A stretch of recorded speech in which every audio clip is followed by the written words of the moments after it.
So today's instrument is definitely a little bit different from my usual instruments. It's still a rock and roller. As you can see, it's based on a guitar from the late 1950s, as it was customised by someone very famous from Liverpool.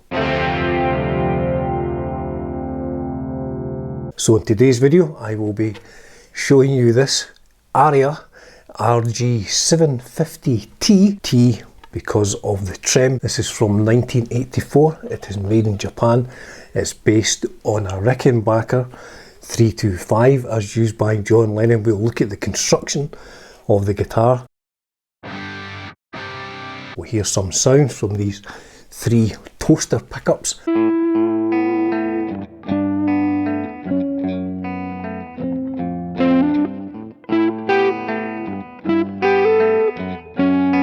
And then we'll look at the specs, because this is a very small guitar. And then at the end, I'll tell you what I think. What do I think of it? Well, I think the main two takeaways are, so the first thing, let's get the strings off and look at the construction of this fine vintage Japanese instrument.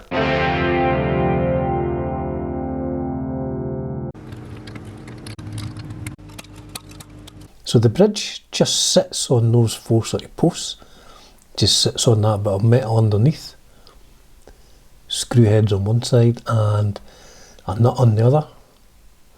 Now the arm is actually sheared off. It was like that when I got it. I'm not sure if I'm going to try and replace it. I think it's quite expensive to get a whole new arm for the Bigsby, but the spring's still there. So that's the bridge. Sits on that plate. Now the pickups, these toaster pickups, there's only one screw in the middle of them. I thought they had four, but there's only one, so the fingerboard is lacquered, like I guess the same as on a proper Rickenbacker. Frets are not bad. Nut seems okay, and the rock and roller headstock. So let's have a look underneath the trem. Now it's not a Bigsby as such, so how dirty do you think this is? Oh my goodness. So this has never been cleaned, I don't think, since 1984. So part of the process today will be cleaning that up. So, I mean, it looks very much like a Bigsby, but it's not, doesn't have a Bigsby stamp on it, so it's not. But yeah, look at all that crud underneath there. So let's have a look at the construction, look underneath the control cavity. So 5 controls, a switch, 3 capacitors there, or 3 resistors there as well. So yeah, I actually got my friend Mike to rewire this so that the furthest away one is a blend of the two middle pickup. So it's a semi-hollow construction there. And there's the serial number and tuner, so it's 1984 guitar. Say the toaster pickups I thought had a screw on every corner, but it doesn't. And the trem just sits on top there. Like I said, that's all cleaned up now. There's no arm, unfortunately. Everything's all cleaned up a bit there as well. I mean, it looks cool. That's a cool look with those 3 toaster pickups, and they do sound good as well. Now look at the amount of dirt that was underneath them as well, so there was something else I needed cleaning up. And very simple pickups, really not much to them. There's the 3 of them there. So the first thing I did was give it a damn good clean. Gleaming now, like it was almost in 1984. Possibly not like it was in 1962 though. But like I say, this is a rare guitar. Look at the amount of dirt that came off that lower pickguard. Some more sounds, I think.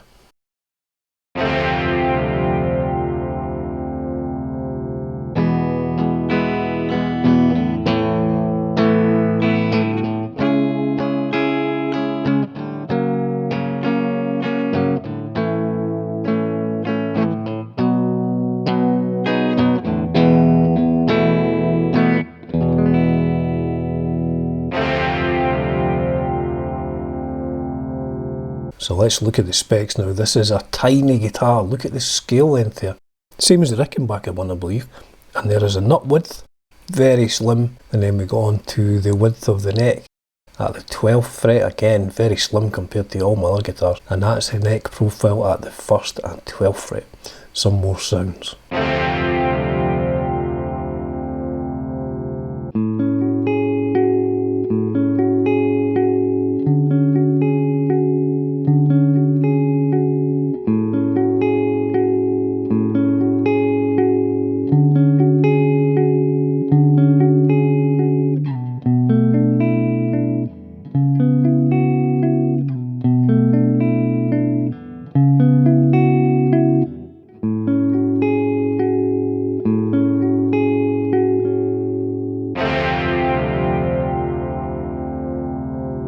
So a very brief history of John Lennon's Rickenbacker. Now, I am no Beatles expert, I'm just taking this from the internet. So according to this website, which I'll put the link on screen now and I'll put it in the description as well. The purchase in Hamburg, Germany, one of the most famous guitars in rock music history, has been John Lennon's 1958 model 325 Rickenbacker Capri, serial number V81 in natural finish, purchased at Steinway's in Hamburg, Germany in 1960.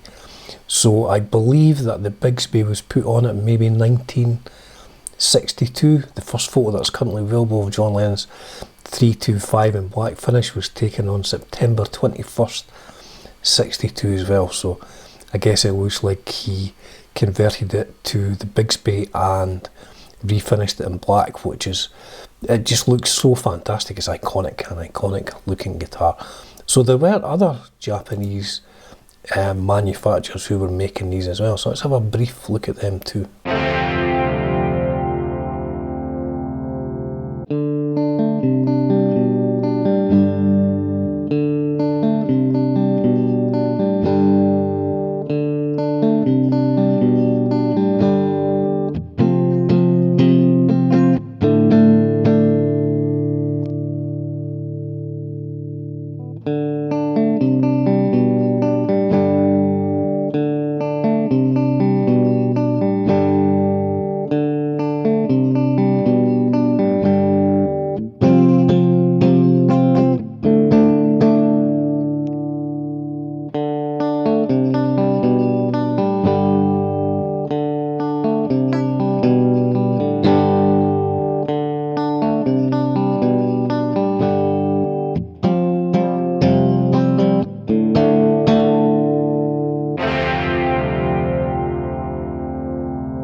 Now I couldn't find an Aria catalogue from 84, this is one from 78. There's a Greco catalogue from 78, so they've all got the same sort of model numbers.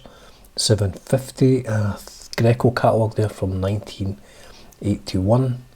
Later on this is Greco catalogue from 1985, and I think this is a Fernandez catalogue.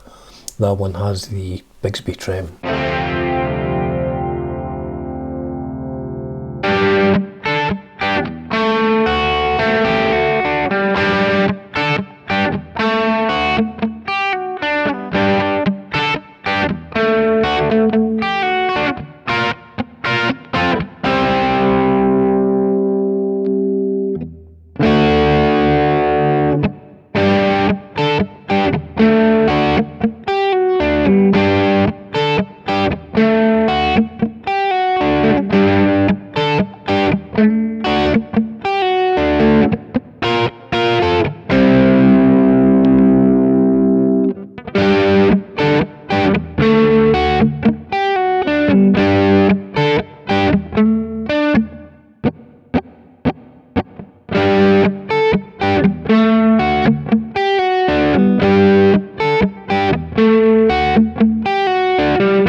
So there you go, a 1984 made in Japan Aria RG750t based on a 1958 Rickenbacker 325. What do I think of it? Well, I think the main two takeaways are, I think this is one of the coolest guitars I have ever purchased. It's just that it's a great looking instrument. It sounds really good as well, and with it based on a guitar that John Lennon customised, I think it's probably reasonably accurate to Lennon's 58. So from that point of view, it's absolutely brilliant. It's just a cool thing, just to sit down and sum a few chords. It sounds good as well. The second major thing is, like, this guitar is teeny weeny, as we say in Scotland. This is a very small guitar, if I can find a pic. I've had a bit of trouble. It's taken me ages to get used to it. I don't even think I've got used to it yet. It's just, I mean, it's great for doing these kind of stretchy like chords.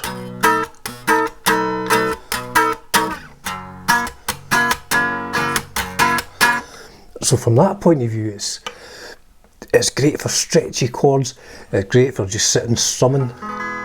I put 12s on this to try and sort of stabilise the tuning and that, and it seems okay. But it's just a small guitar. I think live, I think I'd be struggling with this. Just because the scale length is so small, the nut's so sort of skinny and the neck's skinny as well. So yes, two things. I think it's absolutely cool as anything. It's one of the coolest guitars I've ever bought, if not the coolest guitar I have ever bought. But also one of the guitars which has taken me longest to accomplish playing it, simply because it's really quite small. But I think, you know, if you get one of these and you spend a bit of time with it, you can get those chords going, and you know, you can pretend you're in, it's 1962 or whenever the Ed Sullivan show was. That sort of thing. So there you go. Really, really cool looking guitar. Great sounding guitar as well, and a rare guitar. So I'll finish just with I didn't do any solos on this. This isn't really a solo type of instrument. I just did a little bit of melody over a couple of chords. There you go, folks. As ever, it's a privilege and a pleasure bringing you content on Dunsy's Guitar World. Cheers for now.